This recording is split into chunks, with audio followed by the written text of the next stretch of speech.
Right off the top, we start with live breaking news. Fire crews from across the Tri-Cities are at a house fire where reports of loud explosions were heard just before 4:30.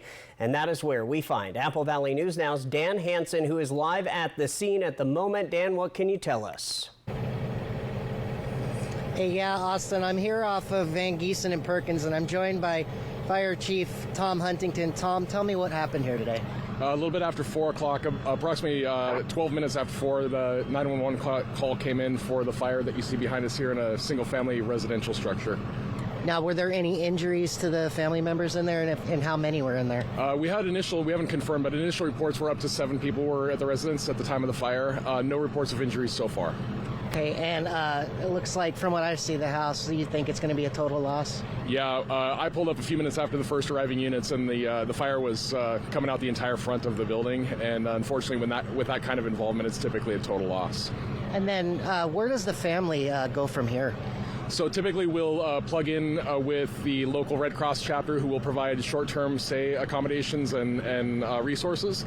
And then after that, normally the homeowner's insurance company will kick in and work on a more medium-term needs for that.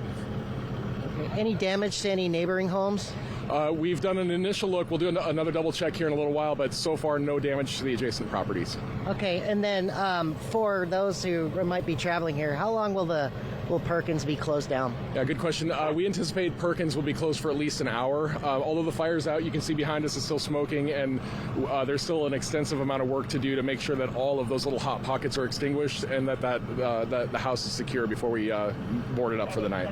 Okay, and then where do you guys go from here after you wrap up tonight? Yeah, we'll start releasing crews here very shortly. We'll keep 2 or 3 crews here to do that final work, make sure everything's out, and then we'll secure the building with the help of a contractor, and then our fire investigators will likely start the investigation first thing in the morning. Perfect. Thank you, Chief. I appreciate it. Thank you. Austin, I'm here in Richland. We'll send it back to you. All right, Dan, thank you very much. Just into the Apple Valley News Now newsroom. This is a video of fire crews when this fire broke out. You can see the flames there. We will keep you posted on the situation as well on our website, applvalleynewsnow.com.